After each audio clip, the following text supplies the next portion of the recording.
Serious, what's a local rumor you heard as a kid that turned out to be true years later? U/Jealous Network 8852 responded. The most popular boy in middle school disappeared after 7th grade. Literally his parents sold their house and moved to a new house nearby but pretty secluded. He enrolled in a really expensive private school and cut off all ties with his friends. At the same time, a really popular male social studies teacher went on leave.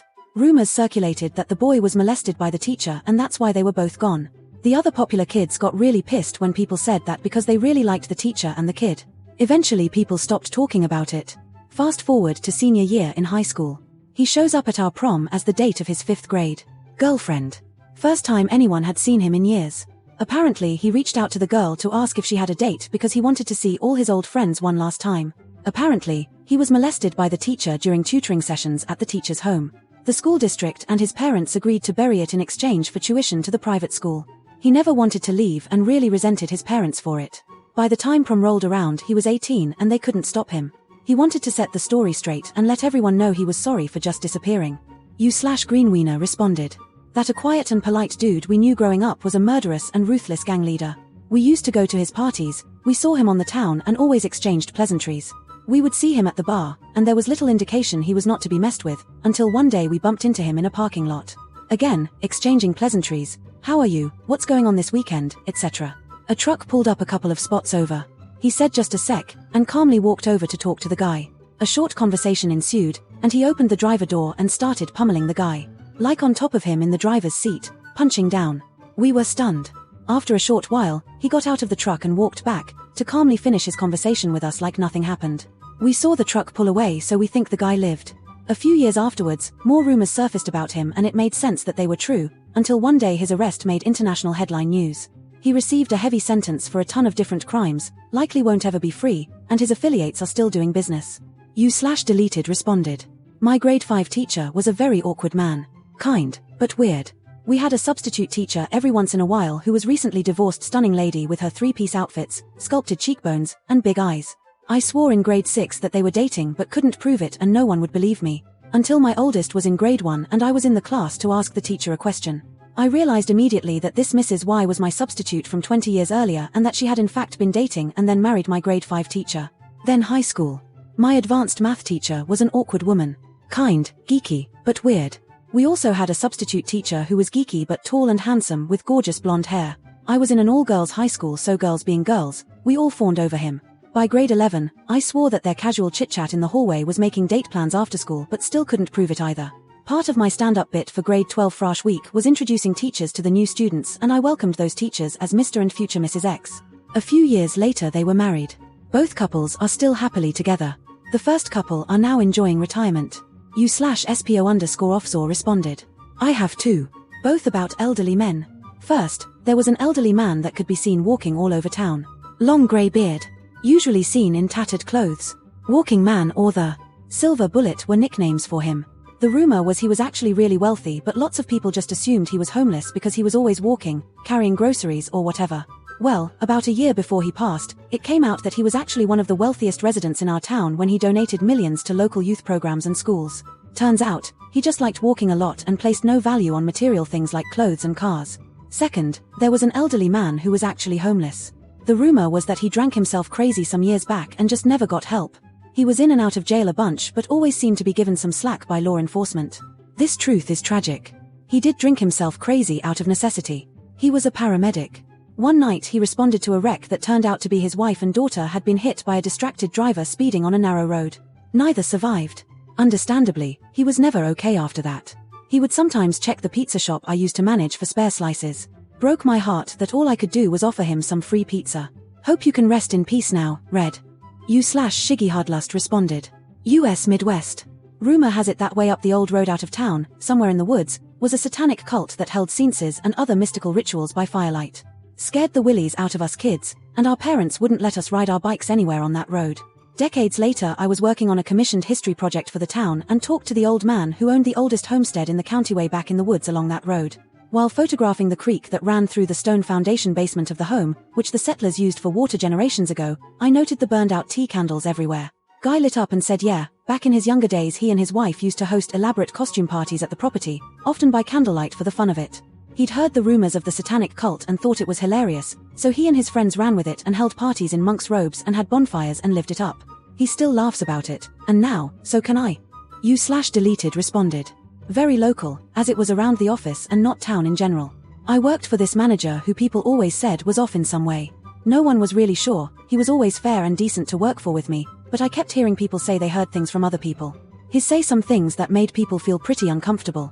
At one point he supposedly made a joke about killing his roommate because she made him angry, so you wouldn't want to make him angry. Shit like that. I never heard any of it firsthand, but I also didn't talk to the managers that much. He left very suddenly one day, and the rumor was he was fired because he said did something fucked up during the morning managers meeting with the company higher-ups. After that it was always a bit of a debate with my friends that worked there if he was really a good person or not. That got answered pretty definitely a few months later when he went to prison for life for the murder of his roommate. He claimed self-defense, but it was ruled that beating her dozens of times with a hammer, immediately maxing out her credit cards and draining her bank account, then telling her adult children their mother had taken a sudden vacation, doing indecent acts with the body, then throwing the body off the balcony and into the bushes by the parking lot, was probably not in fact self-defense. You/Tex Critters responded. Kid in my 3rd grade class was always late to school. I'm talking he once showed up to school 5 minutes before classes were released to go home. The rumor among parents and teachers was that his mom was an alcoholic and the dad lived a couple towns over, so he often had to wait for his dad to take him or take care of his mom until she was well enough to drive. This was a private school with no bus. She died of liver failure a few months ago according to Facebook. Makes it so much more fucked up that everyone knew, including the teacher, and didn't have any sympathy for him. I distinctly remember the teacher telling him on multiple occasions that it was his responsibility to show up on time. He was 8, was he supposed to drive himself? Makes me so sad and I hope he's doing okay now. You/Cappy1223 responded. In 2008 or so a kid was shot at the park by adult drug dealers. The news and reports stated he was some kingpin in the weed trade and had made tens of thousands before getting popped. His parents denied. Until investigation found out he started selling to pay his parents' mortgage, and had in fact been selling weed in large quantities. Kid was 15. Edit since this got traction, found an article, it was 2006 and this is an early one that came out before more was known. This article says hydrocodone for $500, but later I believe it was revealed he'd been selling all sorts of stuff. The article definitely paints him as a suburban woe is me I got mixed in with the wrong crowd type kid. You/Hulkamo responded. In middle school our janitor was this kinda mean gross dude who kids were real mean to. Making fun of him and giving him shit nicknames like Dirty Dan. But he also happened to be one of my best friend's middle school girlfriend's dad. The rumors kids threw around were that he was a pedophile and child predator. I went to their house many times and even stayed over once or twice. He was an asshole and so was his son, and the house was absolutely disgusting, but my friend needed company so we didn't just leave. It was a sad house and she was clearly sad, but all she ever said was that he was an angry guy. Years later, I've lost contact with my friend and we've all graduated high school. The summer after graduation the janitor and his son were both arrested for child pornography and assault. I never felt so nauseous as I did reading that article. I wish I knew how she was doing. You/Ola__Ayudame responded. There was this asshole in my junior high gym class, real bully type. And when he would act out everyone would ridicule him for his mother being a crack whore and we would laugh and laugh and laugh and laugh and laugh and laugh. Well, it turned out it was true, there was a public confirmation in the paper, and his bullying made a lot more sense. It turned out his home life was what you would expect from someone having a crack whore mother, and no one talked about it anymore, and we did not laugh so much anymore. Ironically, I think he felt so ashamed when everyone found out, that he actually stopped being such a dickhead. You/Northwoods Gamecock responded. So not exactly a kid, but when I was a teenager my friend who lived in the next town over told me about a guy who lived in his town would pay kids to come to house and piss on him. They called him Mr. Showers. A few years later during the summer when I was in college I worked at the local grocery store. There was a guy who worked at the customer service desk who was an alleged creep. Rumors of him getting caught jerking off in the produce freezer, cornering underage employees in the stockroom, making inappropriate comments to customers. One kid I worked with alleged the guy took him to lunch, and while at lunch he kept trying to put his hand on the kid's thigh. The kid reported him to our manager. Shortly after the customer service creep disappeared from the store. Nobody would confirm if he quit or was fired. Fast forward a few months to the second week of my fall semester when I received a text from my friend from the text town over saying the police finally arrested Mr. Showers. My friend sends me a link to an article from the local paper. Mr. Showers was the customer service creep. He was arrested after soliciting a 12-year-old, actually an undercover cop, online for sex. He was busted trying to meet up with the 12-years-old at the local Starbucks. You/Sochate96 responded. So when I moved to a new neighborhood at 14, there was a house on the street they called the drug dealer house. They never saw the people who lived there, they only came and went very late at night, and it was a fairly regular rotation of brand new cars always parked there. Always something different every 6 to 8 weeks, Always pretty new. It was a decently nice neighborhood, so it was kind of just a joke. We didn't really think an actual drug dealer lived there. Then we all came home from school one day and the front door was just wide open. Peeked in the windows, holes in the ceiling and walls everywhere with insulation hanging down. A couple days later the newspaper ran a second-page headline. These were the days of AOL being about the only internet we had, about the largest coke bust in the central part of the state in over a decade. Holy shit, the guy really was drug dealer, and all the holes in the walls were from the FBI raiding the house and searching it. We were right. U/BOS_Vlad responded. When I was a little kid like 7 and roaming around the neighborhood with my gang of little rascals, this was in the 50s when kids could safely play outside all day with their pals without parental worry, there was a rumor that in the house 2 doors over from mine that the parents had locked their mentally handicapped kid in the attic and that he was one of my gang friend's older brothers. We played with him, but he always denied that he had any siblings. We were never allowed to enter his house, which was strange because we were always stopping at our other pals' homes during our days roaming to drink water or use the bathroom. About 2 years later the boy and his family moved away never to be seen again, but when they moved it was discovered that, yes, an older brother did exist and that he was kept locked away in the attic. It was a very creepy discovery. Mental health awareness and acceptance was in the dark ages in the 1950s. U/Electrum Shepherds responded. The Wi-Fi flat out sucked in my brand new high school when it opened. Even hardwired computers had issues staying on the network. We joked about how someone in IT must have been using the school's servers for crypto mining and we started that rumor. After my younger sibling graduated a few years ago, they were out to lunch with a former teacher we shared to catch up, and they casually brought up how I told them there was a rumor started among my friends about some in IT mining for Bitcoin. Teach literally said, "How did you hear about that?"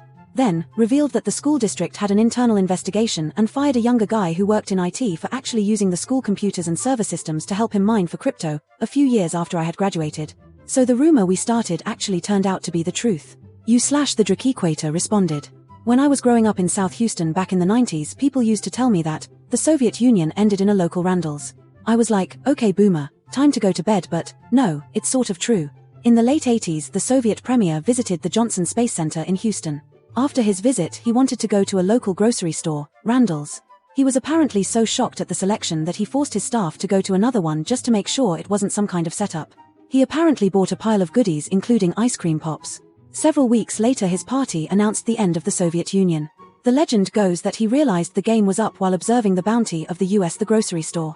That part is probably not true, but it's wild that such a wacky story has any basis. U/Regal Regalis responded. When I was a kid my dad told me a story about disarming a gun-wielding man in another car while both cars were moving. Does that make sense? It was like a road rage situation and the other guy held up a gun, and my father responded by reaching out of his window and taking from the other man. I didn't exactly not believe it, because I knew my dad to be someone who could be a badass. It seemed over the top though. Years later, my dad's in the hospital dying of cancer. People are coming to visit. One of his visitors proceeds to tell the story of being in the van with my dad during the incident. My dad was crew for touring bands my whole life. So many people told me how protective he was and that they always felt safe when he was around. I wish I'd had a similar experience of him. U/Russell Janicia responded. The community I grew up in had an abandoned hospital in it. The place was spooky as hell.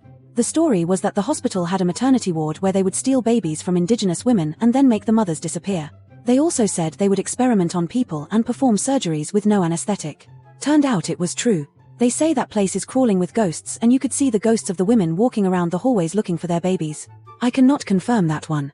I always stayed away from that place, it was too creepy. They ended up trying to redevelop the building into condos and holy shit you could not pay me enough to ever live in there. U/Reasonably Confused responded. I grew up where there were some signs of Native Americans. I started believing that this one particularly beautiful spot had to be sacred, and probably was a burial ground. I'd convince my friends to hold hands in a circle and try to commune with the dead. After I got a bit older I was super embarrassed that LD ever done such things. A few years later a Native American came and told us how sacred the land was that we owned, and asked permission to hold peyote rituals with his tribe and others on our land. To this day they still come out and set up a teepee and drum all night, absolutely flying on hallucinogenics. Turns out I was right. U/the Nergigant responded. I had heard a rumor when I was about 10 that the creepy old man that lived alone was a murderer. Turns out it was partially true. He had gone to prison when he was younger because he was in a drunk driving accident and it ended up killing the person he hit and the other person in the car. Years later, when I would mow lawns around my neighborhood for extra money, he walked over to me and asked if I could mow his.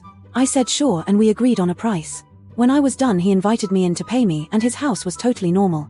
Clean and organized. On the mantle over his obviously unused fireplace were some religious stuff, and a little plaque about forgiveness. He obviously felt terrible for what had happened. I mowed his lawn twice after that, and then he passed away. Cosmic Tap responded. For years when I was young there was talk about this guy, I'll call him Sinclair, and his sister having sex. They did have a weird dynamic, but I think most of us chalked it up to the kind of youthful awkwardness we all go through. Years later, I was probably 20 to 22, I invited them to a party at my house. We were all pretty drunk. A handful of us were hanging out in the kitchen when another friend I'll call Rupert, who was unaware they were related, rushed in and said, "It looks like Sinclair is getting lucky in the living room." I quickly took attendance and was very confused as to who Sinclair could be getting lucky with. So a handful of us quickly rushed to peek into the living room and saw sister mounted atop Sinclair, grinding away on him while they made out. Those of us who were aware of the relation were extremely skeeved and ran back into the kitchen in terror. Rupert was confused as to why we were so grossed out. We said, "Dude, that's his sister." Rupert, in a last-ditch effort to prevent our terror from infiltrating his own consciousness, paused a beat and replied, "By blood?" Deleted, responded. It had occurred years before I was born, but there was always a rumor about a local Vietnam vet who murdered an entire family because the father killed his dog. A lot of older folks told the story and some people claimed it was BS, but I remember going to the library and looking through old newspapers and finding articles about it. Basically they lived out in the country and hated each other and had many run-ins over the years. One day the vet's dog didn't come home and he went over and asked if he had anything to do with it. The other guy said no but had actually captured or killed the dog. A few days later the vet found the dog's mutilated corpse and tracked it back to the neighbor's property. The neighbor had apparently admitted to doing it because the dog was on his property and told him to call the sheriff and he would pay the fine. Instead the vet came back that night and murdered the guy and his whole family and burned their house down to cover the evidence. _just_blue_myself responded. For my entire life LV been super squeamish about anything sharp being pulled out from someone's skin, splinters especially. I was talking to my mom about it and I said, it's all from a really exaggerated childhood memory that might not even be real. I have this crazy memory of a kid being bent over someone's knee, they were sitting at a picnic table, and then they pulled a huge splinter out of the kid's butt and the wound looked very infected. It was like a stick in my memory though, so there's no way. And my mom says, oh no, that happened. When I was younger we used to basically go out camping for the day because we lived near so many campgrounds so big groups of people would just be hanging out all weekend. The time I'm remembering we were all at the lake and someone noticed that a little girl had a festering wound on the back of her upper thigh butt and it was a massive splinter that had been in her body for who knows how long, so the adult who noticed it just bent her over and pulled it out. My mom says they were all floored because it was the size of a small stick, so my memory was apparently very accurate. /Hiragain responded. I don't believe this counts as a rumor since it was on the news in my town and I was just uninformed somehow. In the early 2000s, while I'm attending middle school junior high, students began to talk about Chinese spies and how some Chinese people got caught in my hometown. I'm Asian so the peeps who don't know me too well started calling me a Chinese spy, which I thought was pretty cool honestly, but I'm Vietnamese so I just told them that I'm the wrong type of Asian and went back to whatever I was doing at the time to ignore the bullying. I simply thought it just stupid rumors that the kids came up with to mess with me. LOL, my town is sizable yeah, but unassuming and mostly friendly. Years later, my fellow cousins told me that there was a Chinese restaurant at my local mall that closed down. Apparently the food tasted good but they closed down due to being caught for espionage. So I googled it and finally know the truth of that Chinese spy shit from back in middle school junior high. /Zarek123 responded. There was a rumor that a gym teacher at my high school, Mr. Ruetiger, was the older brother of Rudy Ruetiger from the famous movie Rudy. The rumor also always came with a warning not to bring it up to him, because he hated that movie and the way it portrayed him and his family as like, trying to crush Rudy's dreams. Because of that, I assumed it was just fake, and it lasted because everyone was too afraid to ask. So, one day, I almost surprised myself when I walked past him in the hall and just yelled out, "How's Rudy?" Oh, Lord. I've never seen a grown man look so angry at a teenager. I thought he might actually beat me senseless. Instead, he gave me like, 3 detentions. I tried to fight them, because what fucking rule did I break? But the school said I was disrespectful. I've also since then have confirmed all this with Google searches, and yep, he's definitely Rudy's older brother. And he was apparently all-state in wrestling in college, but that's never mentioned in the movie, so my guess is that it really annoys him that his little brother got a movie for playing in like one football game while his hard work went overlooked. /Beebthats5bbs responded. That the big empty field slightly outside of town with nothing but a shed and an AT&T sign was a nuclear bunker. My parents thought I was nuts after telling them I heard this rumor somewhere and I kept bringing it up every time we drove past, but they would always answer no it's not. Turns out, it totally is a nuclear bunker. It was filled with telephone switching equipment and was designed to be nuke-proof so that the telephone network would keep working in the event of an all-out nuclear war, and it even included a little area for the crew. There used to be a website that had some photos of the inside while it was under construction, but I can't seem to find it anymore.